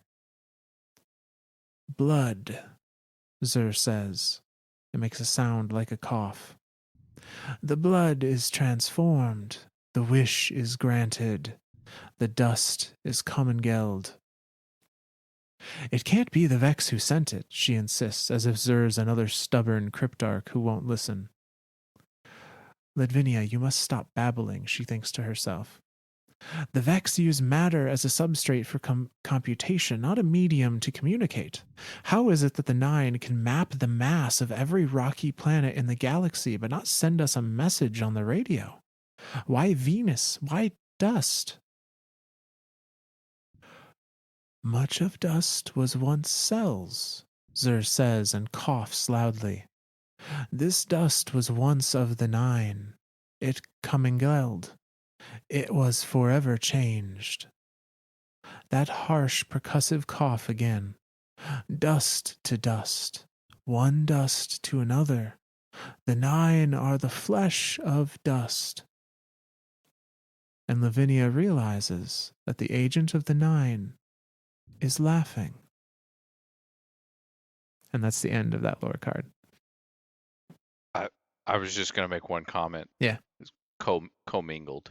Ah, you're right. Though it sounds so much cooler as Common Guild. Like, yes. And I'm only doing that just because of context clues. Oh, like no, the thought of you're dust, absolutely right. like intermingling. So okay, so I'm gonna try to understand this lore card. Okay, so this Cryptarch, Lavinia. Have we ever met this Cryptarch? We've only met two, I think. We have 3. We have not met her in game, as far as I'm aware. Okay, so we've met Rahul. We've met Tyra, who used to be at the farm, and now she's just gone. Was she the same one that was on Fellwinter Peak? Yes, she was. Tyra Karn. Okay, and then the third one would be the one that was at the reef. I can't ever remember the Cryptarch's name, but it's voiced by the same guy who voices Balthier from Final Fantasy XII. I want to say it was Ives. That sounds right. It's like Cryptarch Ives or something like that. Ives. Yeah, I think you're right. Anyway, so Lavinia, Cryptarch, has chosen to study the Nine. Welcome to the paradox, Lavinia. The two of us are doing the same thing. So yeah. So she sees her, Titan, points him out, like, hey, go ask him some stuff, or he's down there, go deal with him. So she goes down, she asks him the deal about this box. Well, it's not even they don't even have the box. It's just information that was gathered from a ghost. that described the information described an artifact found by our Golden Age ancestors, so found pre-collapse. The box, obviously the ghost wasn't found pre-collapse because the ghost came after the collapse. Anyway, so this artifact, this box, was found by the Golden Age ancestors. It was a copper box, painted red, lightly damaged, full of dust. On the individual motes of dust, so literally on the grains of sand in there, they found engraved maps of rocky worlds, which, I mean, holy shit. Yeah. That kind of like blew my mind. They found like maps of Earth, maps of Mars, maps of Venus, other planets, all possibly every Earth-like planet in the galaxy. And again, trying to listen to Zur and interpret what he's saying is a very hard thing. So his whole thing of like planets, my motions in part depend on their configuration. Like, okay, thanks, buddy. That didn't help at all. And then everyone in the Cryptarchy telling Lavinia, hey, the information of this box, this all came from Vex. This is all Vex related. And so she's thinking, no, it can't be. I think it's from the Nine. During the Golden Age, the Nine gave us this box with all these maps on them. And then like Zur talks about how like Zur says blood. The blood is transformed. The wish granted. The dust is commingled. And there's the thought of like like she thinks of him. She thinks of it as like, well, he's just telling her it's the Vex, and she's like, no. They use the Vex use matter as a substrate for computation, not a medium to communicate. Meaning the Vex use matter to calculate things, but they don't use it to talk to people. Like they don't use it as a way to communicate. And then ask, how is it the Nine can map the mass of every rocky planet in the galaxy, but not send us a damn message on the radio? And why was it on Venus? And why was it dust? And so he answers back with, much of dust was once cells. This dust was once of the Nine. It commingled. It was forever changed. That harsh, then he coughs again. Dust to dust, one dust to another, the Nine are the flesh of dust. We know the Nine as being planets, and so, I mean, I feel like this is just Zur telling her exactly what the Nine are, like telling Lavinia, like, hey, this dust is the Nine, like, the possible. So here's a thought. Each grain of sand or each grain of dust, each mote of dust that's in this box could be an individual planet, because it talks about maps of different planets, and therefore each planet having a Nine member attached to it. These could all be like a single grain of dust from every single planet in the entire galaxy, therefore being all of the Nine. And well, I mean, it'd be more than the Nine, right? It'd be like the 9 billion or 9 quintillion, right? Right. Like, Yeah. there's way more than just 9 planets in this galaxy. Hell, there's more than 9 planets in the solar system. Damn it! I swear to God, I will claim that Pluto is a planet for the rest of my life. And now Nessus, I am officially joining Nessus train, but the two of them don't. Whatever. Fucking NASA. Anyway, sorry, I deviated there for a bit. So yeah, what do you make of this box? What do you make of this idea of these maps on grains of dust? So I think you're right that Zur is in his own way telling her exactly what it is. But I think there's some context clues that we have to draw on. Okay. So he specifically says, the blood is she asks, what is this dust? He says the dust is precious blood. The blood is transformed. The wish is granted. The dust is commingled. This was found on Venus. Okay. we know that one of the main objectives of the Nine, as we discussed in the first episode, and as we will find supporting evidence for next episode as we follow Lavinia, one of the main objectives of the Nine is to no longer, their existence to no longer be dependent upon the existence of the planets they're tied to. And they're seeking that independence via whatever means are available to them, primarily paracausal means.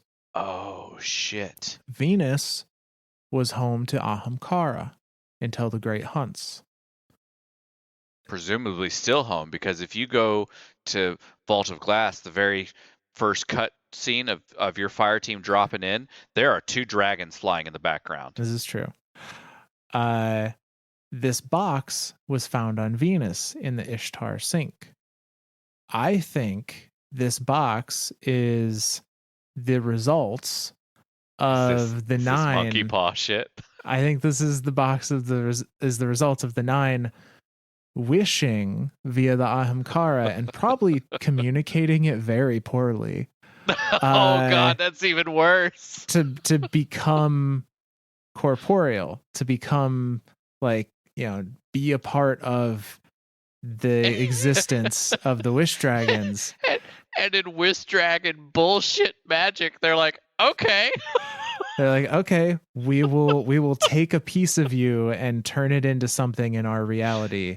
And that something is a box of dust. That's fucked up. It's so messed up, but it makes so much sense. Like, so this dust is literally the blood of the Nine, of the planets, of everything. Oh my God. And it was from a wish that was granted. That's like the blind leading the blinder, right? Like the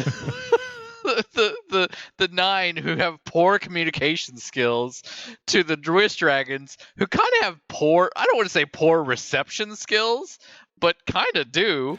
I mean, intentionally on their part. Intentionally poor reception skills, right? Like, yeah. This is so messed up, but it fits so perfectly. Yeah, like, and so then the Wish Dragon's like, what? I did exactly what you told me. I did it. I said it exactly back to you how you said it to me. And the Nine are just sitting back like, God damn it. This is that could be, like that. And that may very well be why the Nine had not yet, because we know the Nine had to kill the Ahamkara, the remaining Ahamkara, when Oryx came about. And one of the big questions being like, okay, if the Nine want to be a part of our existence, a Wish Dragon is the perfect thing to do it. I think they intended to use the Ahamkara. It's just their hand got forced, and they decided the Ahamkara became more of a risk than they were willing to take.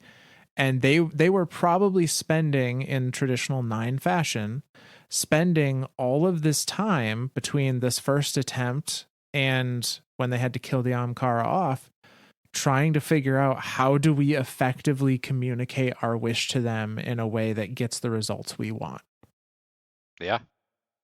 That's the ultimate question to any Ahamkara is, how do you communicate with one and in an effective way?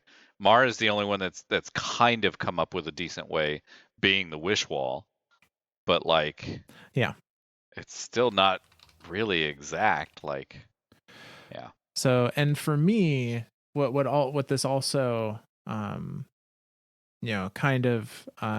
of tells me is that, this is a personal interpretation, I suppose, but, where Zur says dust to dust, one dust to another, the Nine are flesh of dust. What that in my head, correlates to is actually a book series by Philip Pullman, which is it was called the Dust series, or I believe like the trilogy of it was called the Dust trilogy, or also known as His Dark Materials. And those books were the Golden Compass, the Subtle Knife, and the Amber Spyglass. And in those books, he in his world, his characters refer to dark matter as dust, and the nine are Oh. made Are the not? of dark matter. Oh shit. So maybe that's me putting my own interpretation on things based on other materials, but Fuck it, I like it. when Zur says dust to dust, one dust to another, in my head that's dust the dark matter to dust the sand, one I like to it. another. I'm keeping it. That's canon. So Boom. Yeah. Check the box there.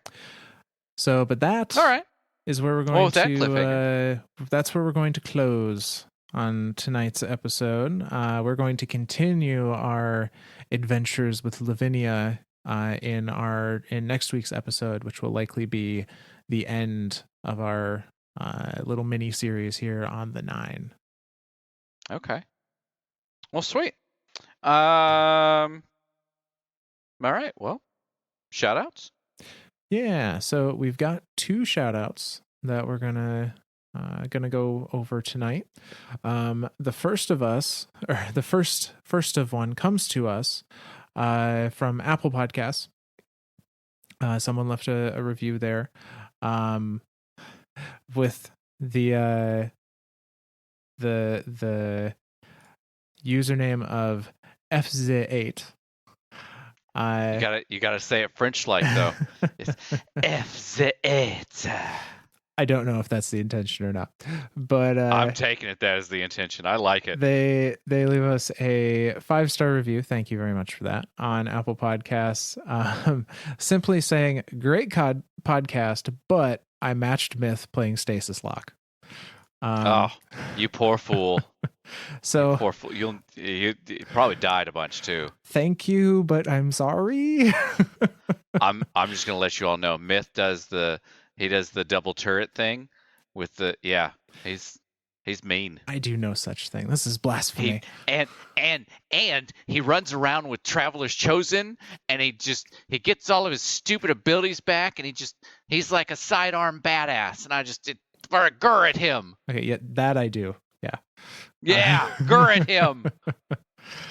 But thank you very much for leaving us the 5-star. Okay. You said we had one more? Yep. So our second shout out and last one for the night comes to us actually from Audible, from a user just there named as Steven. They left us also a 5-star review. Says, "I've been following you guys on Spotify for months. Your content is exactly what I was looking for. Sure, I have Bife or other similar people on YouTube, but they all sound bored or monotone, and it's just really hard for me to listen for a long period of time. But not you guys. You guys are upbeat, constantly joking. It really does manage to break up the heavy story Bungie usually puts out. Please keep up the phenomenal work. I know you guys are fairly new, but I keep putting new people onto your show. Every fire team I get into will get an earful about myths and stories. Hope you guys get even bigger." Oh, thank you.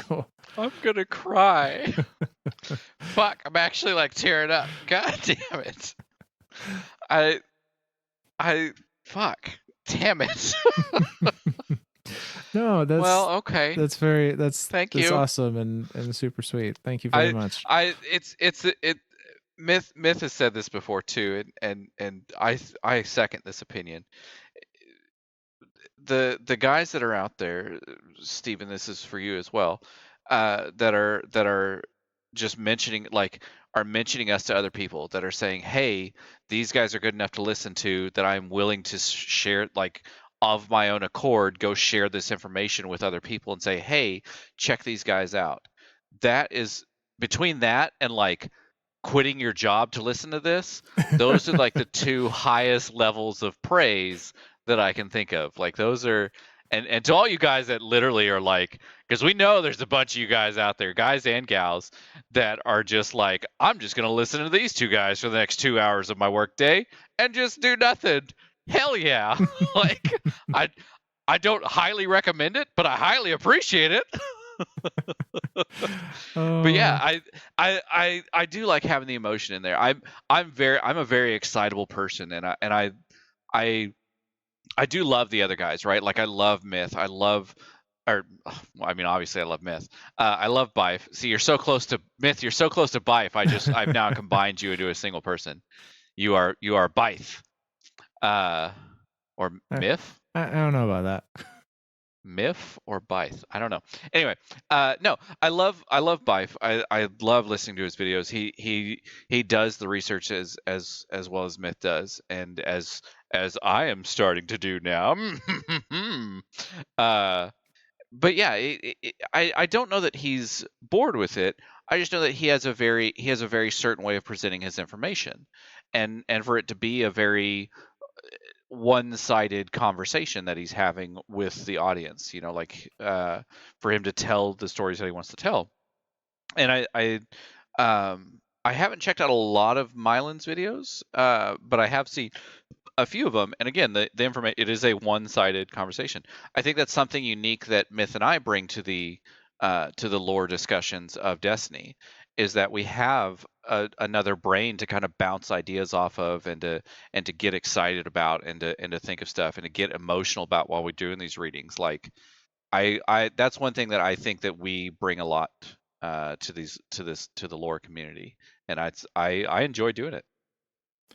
Yeah, no, me too. I think that we're also in a unique space where we're doing more long form content, where a lot of those other guys, because they do it for their job, you know, it's their Yep. livelihood. They have to play the game of the algorithm and whatnot. And, you know, that kind of forces them to make those 10, 15, 20-minute videos, and they have to try and pack it all into that. And, you know, we're just doing this for fun. Hell So yeah. we, you know, as nice as it is to be discovered and you know, show up, you know, get that SEO, uh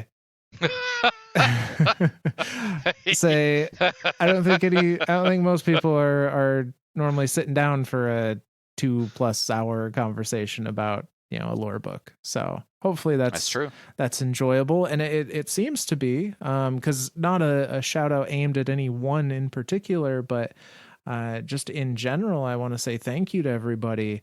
We saw that on Spotify, which doesn't allow you to leave like a text review, but does on the mobile app allow you to leave like a number of stars, 1 through 5. And on Spotify, we are currently sitting at 4.9 out of 5 stars with 78 reviews left. And that is That's fucking amazing to awesome. me. That's fucking awesome. Like thank all of you. Yeah, Yes.